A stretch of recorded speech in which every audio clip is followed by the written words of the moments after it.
Sir, a new album. It certainly is. The Invincible. It is Invincible. I mean, it's superb. Thank you very much. You must be well chuffed. Very much, yeah. I mean, I think I was answering somebody early today, and I said, well, we just went the extra mile. Time we did, and I thought after COVID and everything else, and we'd written a lot of songs, and which we always do, Neil and myself. Yeah. And I didn't really think about doing another album, but we got these songs, and say COVID was around, and it was almost like we had a chance to, break out of the bubble. Because, I mean, all the gigs got cancelled. They did for everybody in COVID and this, that, and the other. And I thought, people were saying to me, I bet you're going to write The Plague too, aren't you? And I said, well, that's the last thing in the world anybody wants to hear after they've been through COVID. I said, but we have written a lot of songs. And I think we wrote them thinking, well, when we get out of this mess, when the world gets out of it, yeah, we'll record. So what we did, I mean, we put it to the band.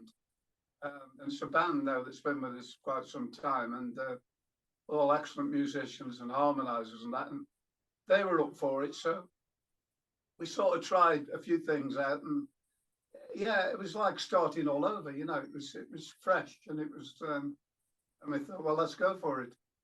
I mean, yeah, it certainly sounds fresh. Demon sounds totally reinvigorated from.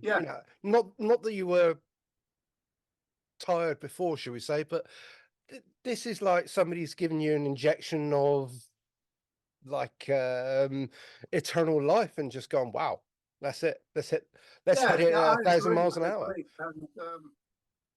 And also the guy, I don't know if you know of him, who mixed the album, Pete Newdeck. I know him. Yeah, he's a new boy on the block, even though he's not that young.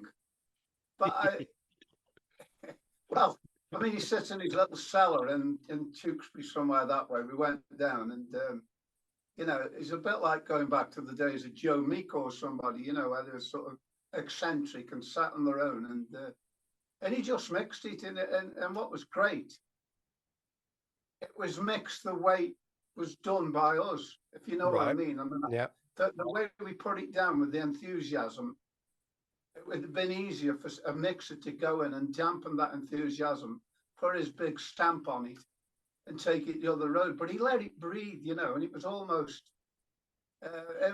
live. I mean, I'm not a great fan of live albums, but I mean, I do like some. If you know what I mean, it was allowed to be the album we'd written and recorded. And he simply, however he does it, simply just flicked a few switches and sent us.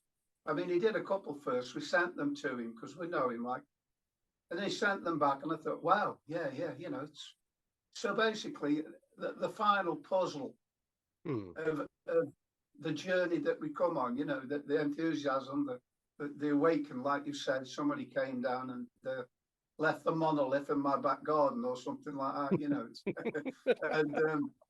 And he was there, and Pete Newdeck was there, an ordinary chap, a drummer, who was getting a bit of a name. And there we were. We had what we have now, and it was. I thought, wow, yeah, it's not very often. If I can say quickly, when you start to do an album, when you start to record it, even though it's written and everything else, albums change as they go along. The makeup and everything else changes. And but for this, it went straight in. It went down as it was, and we didn't question. I sang my heart out for an old chap. The guys, I mean, they're all great singers. We've never used them all, so he said, "Let's get all the harmonies in. Let's celebrate doing an album." And we've ended up with this, and I think that's basically the story of it. And I absolutely love what you just said. I mean, a lot of people at the moment saying a lot of nice things, and also the video we did. The guy Alex Cooper. Yeah, I nearly call him Alice Cooper, but I mean, I said you're gonna have to change your name. Young guy does the videos and that. I mean, and he did the cover to the album, and everything fitted. And he knew Pete Newdeck. He's from. It all seemed to fall into place. Yeah. And he turned around and he said, I've got a cover, I've got an idea for you. And I sent him the tracks and he sent the cover. Today I've actually had the CD. That's the first time. Yeah. Of course, I've heard the album and everything else, but today I've got a CD. And I was looking at his artwork, which we okayed, and it was another extension of it all. You know, it fits. It's a great cover for me. And sometimes, you know, maybe the stars were aligned, and woof, Yeah. and we sitting there with, I think, it's a pretty good product. It's a damn good product. I mean, I've got to say, it's probably my favorite Demon album so far. Thank you. And I am a big Demon fan. I've got to say. Well, I'm a big fan of you. Oh, you're so kind. The check's in the post, sir. I mean, I generally struggling to pick a favorite track out off of this album. I can't. Face the Master was the single, and it's like brilliant, absolutely brilliant. But I like In My Blood, and then I like Rise Up and Invincible and Break the Spell. And what's your favorite? What's your favorite song? I think I don't know. I don't know really. I mean, one that both Neil and myself said. You know, I remember albums in the past where we'd have Remembrance Day or Time Has Come on there. They don't always get mentioned. I noticed when somebody reviews them, they tend to go for the more instant. For me, Hole in the Sky. Yeah. I remember doing it, and well, I mean, there's another track also. I'll tell you about that. I remember doing Hole in the Sky, and Neil got a backing track, and I drove home from his house. He got a little studio, and I started singing a melody to it, and I immediately went for Hole in the Sky. I mean, I've forgotten totally that Sabbath did one with a title, but who cares? There's been loads of titles, and it felt a little bit sort of, you know, Egypt and around that place. So I just threw a few lines in as I was going home. So I got home and got my pen out because I've normally got hundreds of pages of lyrics that I'm ready to use, but I hadn't with this one. I just sort of, and I thought, yeah, because I always feel if somebody gives me, you know, a chord sequence or backing tracks, I try and get inside it and think, what's it sound like, you know? And that to me sounded very much, you know, Egypt, Cairo, down the Nile. And I thought, yeah, I like that idea. And basically the Tutankhamun thing. And then I'll put myself in the frame with it. And nobody I noticed is, at first when I did these interviews, and I've just noticed the last few days, somebody's mentioned, you know, it could Hole in the Sky. And I thought, thank God it's been mentioned. Could become an all-time classic of Demon, you know, and the likes of Remembrance Day and stuff. And I thought, oh, wow, thank you very much. But also for me, I mean, I must tell you the story of the last track, Forever 17, because people ask me, and you know the track Time Has Come, which is off Taking World by Storm, and, you know, 13 minutes. And how Time Has Come came around was basically the years I'd worked with Mel, and Mel passed away, and I thought, I wrote some lines, though one day I thought, I'll put a melody to that, you know, just a pair of dreamers, you and me against the world, all that thing. And it took me quite a few years after Mel had died, and I was working with Steve Watts, we did some great stuff, and I had to get on to him because he was a young man, and I was like 40 then, and he was about 19, and I used to have to shake him and say, just give me something. And I went down his house one afternoon and knocked him out of bed, as he was one of them sort of students. Yeah. And he says, I've done this chord sequence. And he gave me, once again, as I drove home, I made it, put just a pair of dreamers, you and me against the world. And I was in, and I thought, wow, and basically what that song was about was up to a period working with Mal, who was superb writer and great mate. And Neil said to him, I mean, that's 30 odd years ago. And Neil had said to me, because I've been very close with him at writing, we work very well. He says, why don't you bring an up-to-date Time Has Come? I said, how do you mean like? He said, well, you know, for this slow sequence he'd given me. And I said, oh, no, I don't like going down them roads. So what I did, I kept it in my car. Must tell you the tale quickly. I work on my car because it had got a CD player. And just recently I've had to change my car. I was going to buy one. It hadn't got a CD player in, so I bought the one next door to it because and around there I said we're safe because it's my workshop. I sit in it outside the house when I'm driving. I put things there. But anyway, he left me with this sequence, and he kept saying, "Have you done anything with it?" I said, "No." He says, "Why?" I said, "Well, I'm not. Nothing's happening with me." I said, "I could put something, but it would be not for the right reasons." So basically, I was talking to a friend of mine. He's got a vinyl shop, John, and I go back to the '60s with him, and we played together and that, and I met him for a beer, and we had a chat, and I thought he's a bit like me. This guy, I've got the enthusiasm when I'm in the studio, when I get up there to do it or write a song, the same enthusiasm I had when I was 17. The only difference was when I was 17, and you'll know this sort of thing, I could have taken on the world. I could have walked to London and back to get a decent gig. I was that sort of character. Yeah. But nothing different at 70 something when I went in. I've still felt that feeling. Forever 17. And I'd had a chat with this guy I know, and I thought he's a bit like that. And there's a lot of people at my age that can connect with that sort of thing, So I wrote something, and I took it to Neil, and he says, "Yeah, I like this." So what we did at Forever 17, I got lines and that, and I just wrote where I was in time and what it meant to me forever to be 17, which I think will appeal to a lot of people that are older. You never lose. I mean, some people do, but I've never lost that enthusiasm to go and knock that wall down and do a better track. And it appears this time with the album, we maybe you made a comment, maybe we topped it, but that's always what I work for. I don't want to make the next one. And for Forever 17, I'll tell you now, we put it down, and we turned to each other in the studio, and we had tears. Really? And we went, "Wow." And I said, "Wow." I don't know why I said wow or either, but we hugged and said, and I just went home and forgot it. And he texted me, says, "I'll send it over. I've done a rough mix, see what you think." And I just put it on the thumb. I'm glad we did it, because it felt great, and it was true. So that was another, and people have mentioned it to me. I spoke to some guy from Fireworks the other week, and he said, he likes the album, and they all do there, which is great.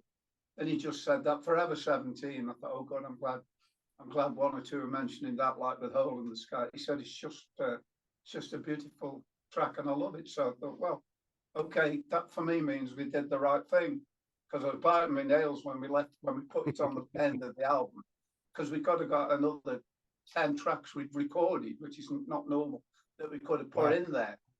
And I was edging to change it, but I'm the bloke who would have left Black Heath off the play, so you can understand where I'm coming from. Yeah, It's not a bit wrong. But the point is, I said, we can't have this at the end. Let's put such and such in, and Neil kept saying, "No, it's got to go in." And then when I started doing interviews, it didn't get mentioned, and oh God! And then all of a sudden, I think what it is, with Demon albums. You're not going to get it all at once. They're not meant.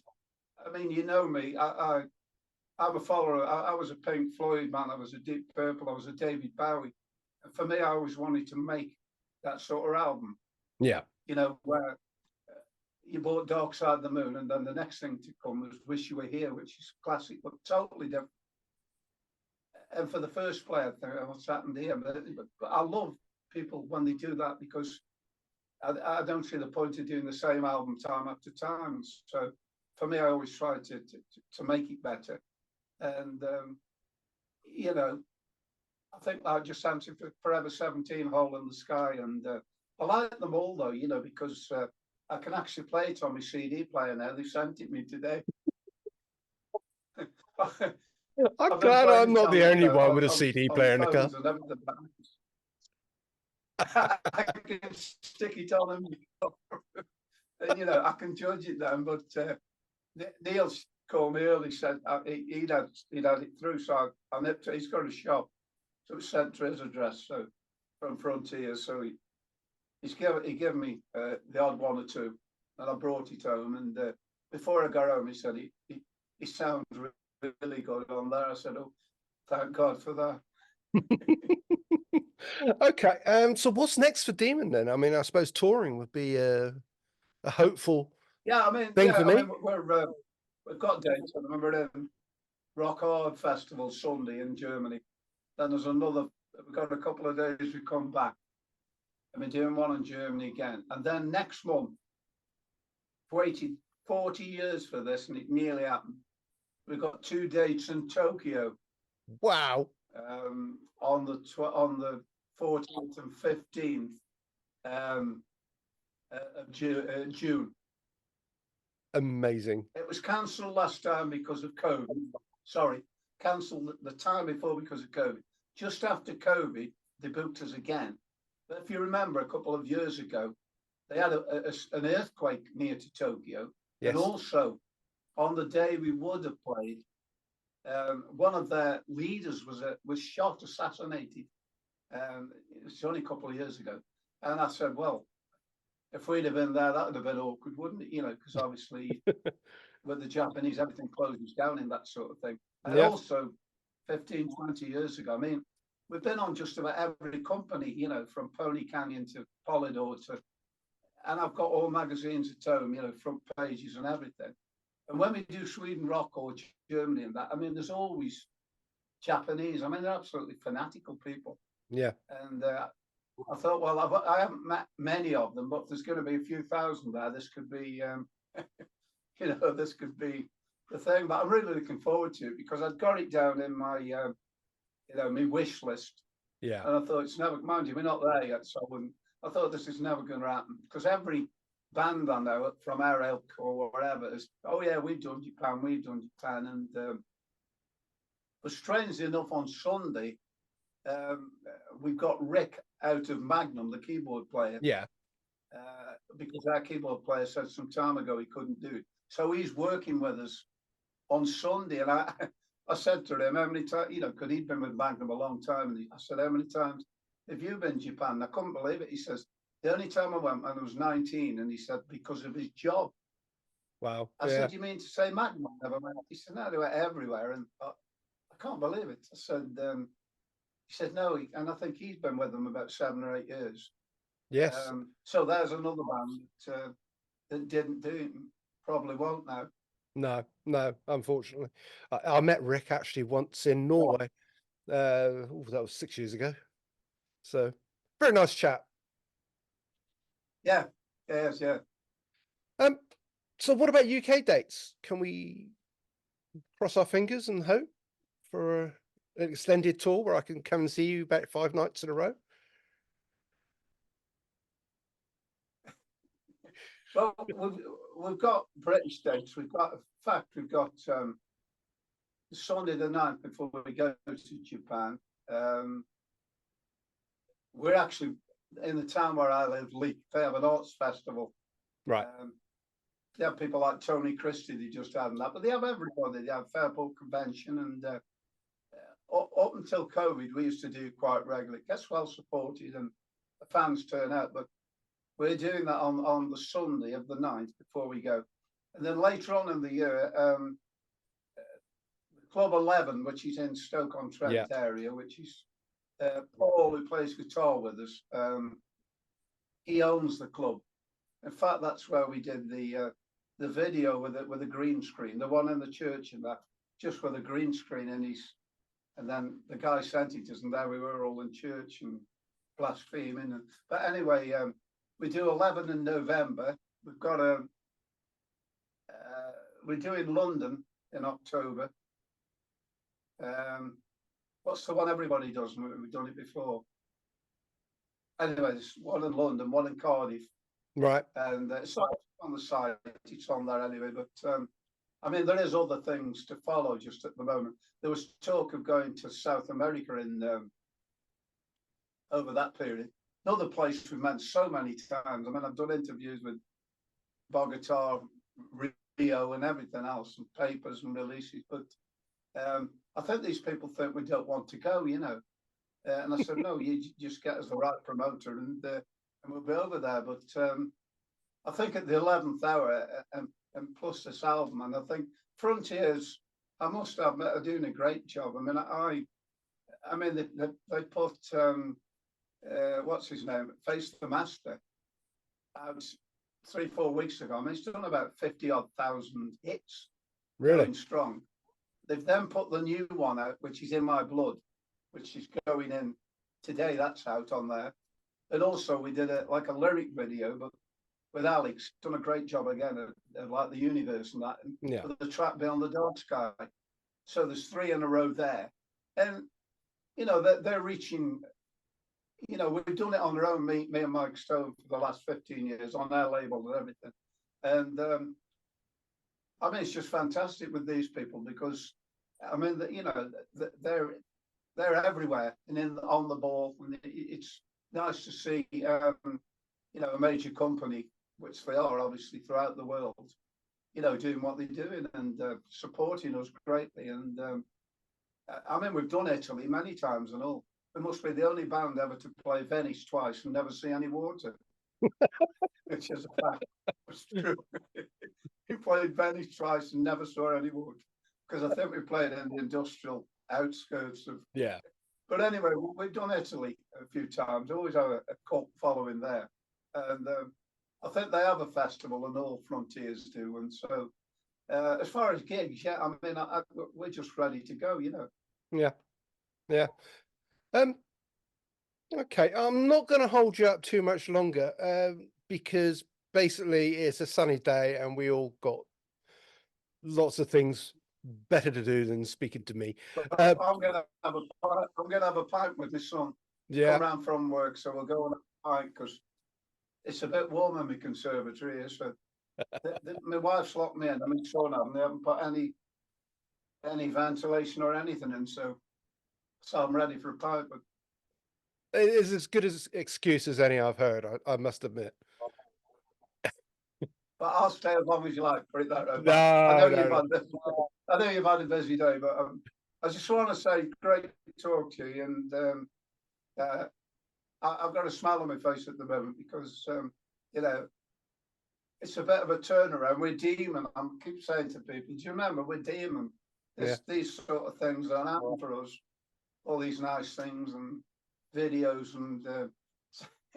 So it's quite funny, you know, it's like one of them dreams you have, and then you wake up and think, I wished it was, you know, and it's but it's good, it's good. Yeah, really, I mean, enjoying the ride. So try and keep going as long as we can, and we've got all these other tracks which could have gone on this album.